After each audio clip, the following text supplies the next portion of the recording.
have you all noticed that there's more younger people who don't know what they want to do? Like, No, no one knows anymore. No one knows if they want to be a doctor. No one knows if they want to be a lawyer. Like, no one knows anymore. And I that's think scary to me. so. Let's look at the disruptions that occurred over the last 20 years. You're talking about two generations, two 10-year periods in which our world shifted Mm-hmm. twice. Mm-hmm. Part of that is when we were growing up, we had models for what we should strive for. We had predetermined things that made sense. Doctor, lawyer, or even an MC was something that we heard. Mark talked about it's important that my children have representation of what this could be because we had it. Mm-hmm. Even if we didn't, we saw people in the neighborhood. If you there's a proverb that says, "To the person who observes, all will be revealed." We are being inundated with a false reality that is called social media that takes up a lot of time that we could be using to develop the answer to the question that you just said, Milky. What do you want to be? Yeah. What is it that you want to be? Not who do you want to be, but what is it that you want to Mm-hmm. be? Because they're two different things. Who I am and what I do are two different things. But if, like Courtney said, if I fuse those two things together, then if I do not become the person I think I'm supposed to be, then I'm a failure. And I can't get past that because now it is a character trait. It is not simply an activity that I did not perform. That's dangerous. Mm-hmm. But if we don't have these conversations in informal and formal spaces, the ability to see myself as something other than a person on the block, a person at my mama house, a person with old girl, that's my dude over there. If I don't have the conversations of working with business persons, persons in academia, persons in the military, persons in the service industry, those are all these different roles that I can play, and I can possibly identify with one of them and move in that direction. Right. But we've always had an absence of persons with clarity. We've had no short of that. Mm-hmm. Throw a rock in any direction, you'll see a bunch of them out there. They're Mm-hmm. old, young people who never understood the steps they needed to take to grow up, not in stature, but in progress. Mm-hmm. I don't know how to Immaturity. progress. And Hmm. for me, my story is that I graduated from college and did not know what my next steps were.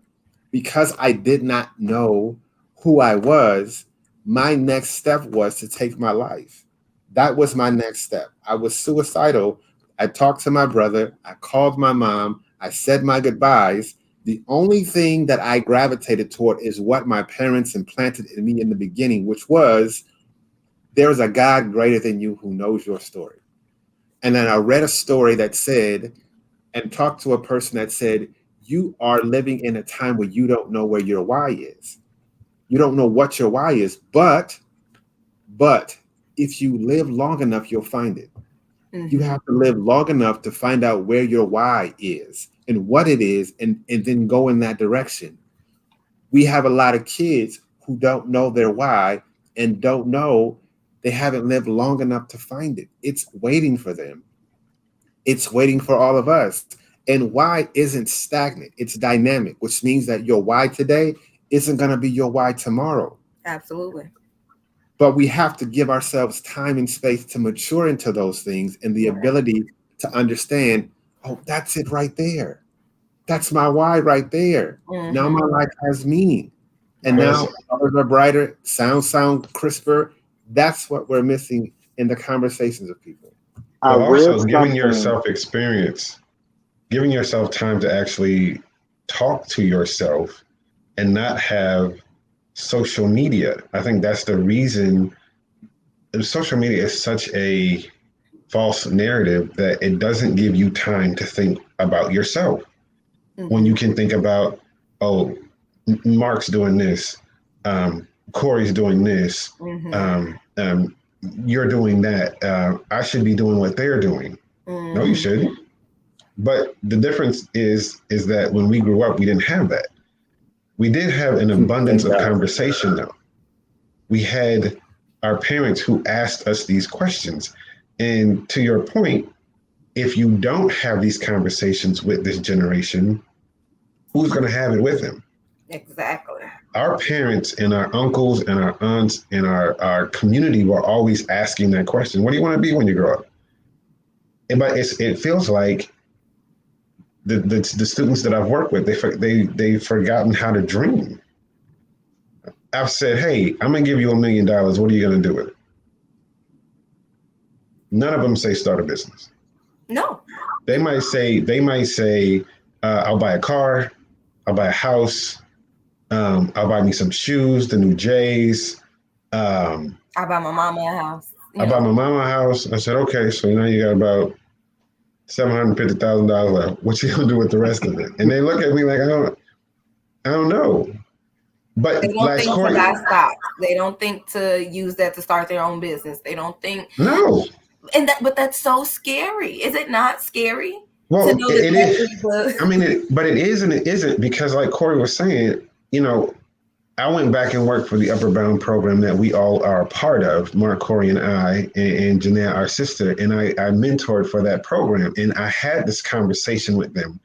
And I said, well, let me show you what I'm going to do. I said, I am going to have a Mercedes by the time I'm 28. I said, I'm going to have a house, and I'm going to have a family, and I'll have a business, and I'll have all those things. And then after that, I don't know. But right now, I'm going to develop my career. At that time, I was still in graduate school. I said, I'm going to finish graduate school, then I'm going to start my career. And these are the things that I'm going to get along the way. By the time I was 28, I did have the Mercedes, and I did have a house, and I did have a family. And then it was like, okay, what's next? Well, then came Speech Therapy Unlimited. Then came the Cookie Connoisseur. Then came Traditional Speech Therapy Services. Then came Legacy Holdings. So it's always, like Corey said, there's a why. But if you don't have experience, and social media is not experience. So experience is going out to the park. It is going to your grandmother that lives in the country. It is going on school trips to the university to see if you want to be a college student. Do you want to do academia? It's going to bring your kid to work day. Do I want to do what my mom and dad does? Do I even know what my mom and dad does? Right. Because as they say on a podcast that Corey turned me on to with the athletes, experience leads to expansion.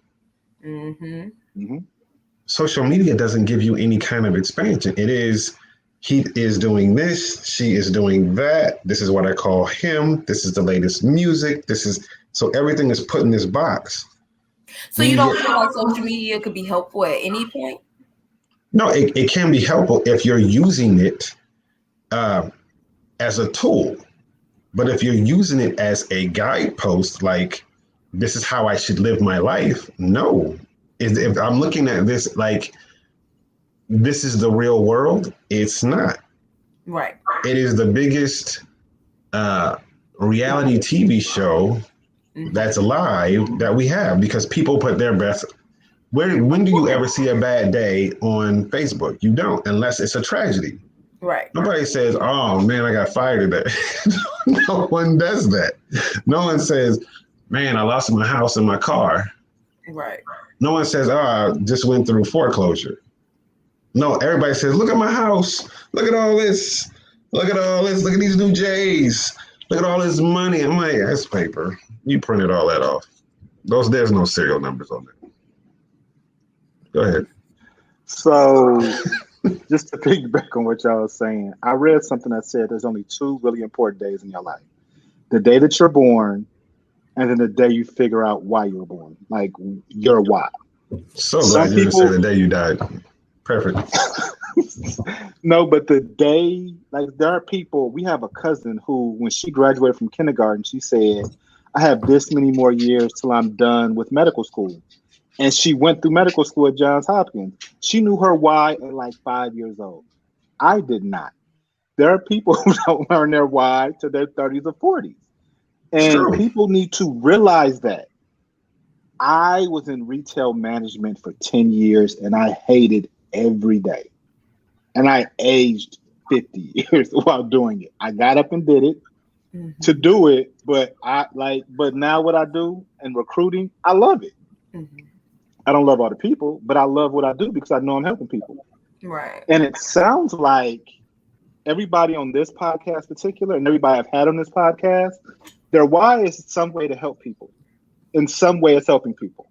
Right. Samantha wants people to know that they're beautiful. If you ever go past her IG, her TikTok, she's always telling you that you are beautiful. Sis, keep it up, things of that nature. Corey, you're helping high school students figure out their why, and that's helping. And Courtney, you're helping people be able to communicate. We had M Scope Boutique, who wants people to know that they can lose weight and the things that they can wear to slim down. We had Takeover Cosmetics. Her whole thing is you are beautiful. These are things. Jazzy Bees is like, come have fun. Let's just sit down, talk. It's good food, and let's figure out what we're gonna do next. Then I also had Shalina on here, and her whole thing was you're beautiful, and she does everything. And then I had Shayna, who's a writer, and she's like, I'm going to help people get their stories out. And when you said that, I did not realize that until I heard all of us talking. Everybody who's been on here so far, and hopefully that will continue to be on here, this particular podcast, everybody wants to help people, wants to help people in some way. And I think that's really cool. And I just thought about that. But the great thing about that is, I think with the narrative right now is that, you know, there's a lot of doom and gloom in the world. And people don't care about people. And the fact that this podcast shows that that's not true. You know, there's a lot of people that want you to succeed. There's a lot of people who are service oriented that don't fit the narrative that the world is doom and gloom, that people don't like people and people are closed off. That's not true anymore. Right. So I'm glad that this podcast exists for that very reason. Yeah. Correct? I think it's really important that we see the thing that we're better together. Mark, you've created a space in which you're connecting customers with product and owners with customers. That's the service that you're providing.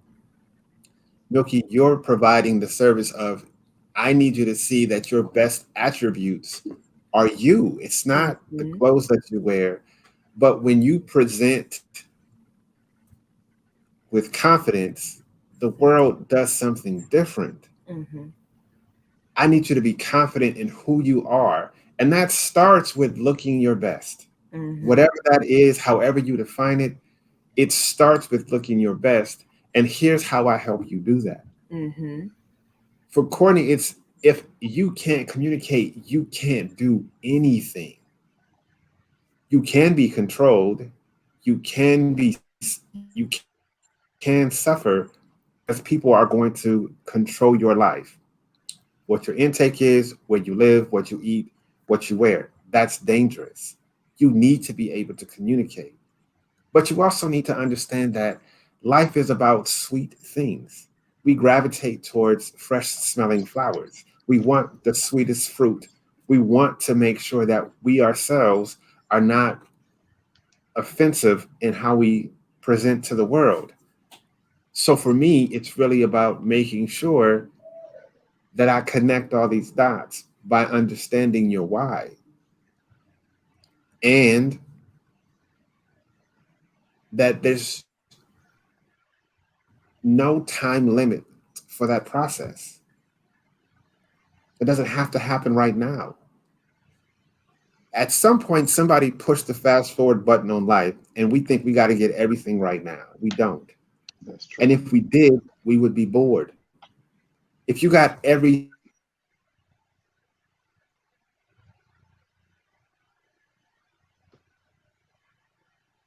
I know, I'm buffering. It's really about the journey.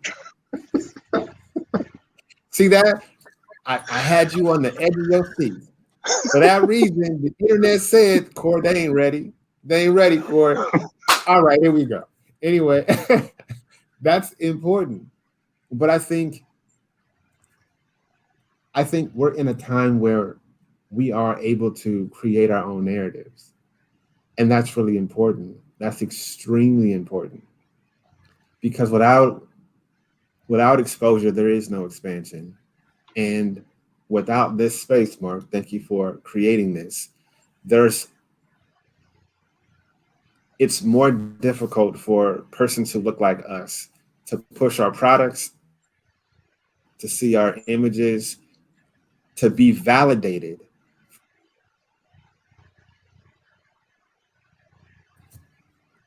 You're doing exactly what you're supposed to do, which is to create this space. So continue to improve. You know that I'll tell you when you don't. But for right now, kudos to you. Okay. Yeah, there it is. Uh-huh. You heard my round of applause. Thank you. No, I appreciate everybody for being on here today. This is the longest one, and this is probably going to wind up being a 3-part. Just because it's so much layers and so much game that we just went through. Does anybody have something they want to push that's coming up anytime soon? And actually, real quick, Courtney, can you mail your cookies? Like when you do them, can they be put in the mail so people can do that? Yeah, I can do that. I like to deliver fresh cookies. That's my thing. Is that if you order cookies, you want them a certain way. And when I design a cookie, I go through the baking process, find out the baking times and everything else. And so when you look at recipes, it says every oven cooks differently. Well, mine cooks the same every single time. So I know exactly what your cookie should look like. I want to deliver that, but yes. Okay, so everybody has something coming up they want to talk about. You just buffered a little bit. Okay, we're going to start with Samantha. I know you're going to Cedar Rapids. Yes. Milky Melanin will be doing a collab with Takeover Cosmetics in Iowa on July 10th. We'll be there from 10 a.m. to 4 p.m. And then on July 11th, we will be in Park Forest, Illinois at another pop-up shop from 1 to 6. All the information and details are on my IG. Follow me at milky.melanin. Corey, do you have anything coming up? Did you say Corey or Courtney? I'm sorry. Corey. He said Corey. You're late. It's okay. I heard him. I don't at this time. The reason being is I'm starting in a different position.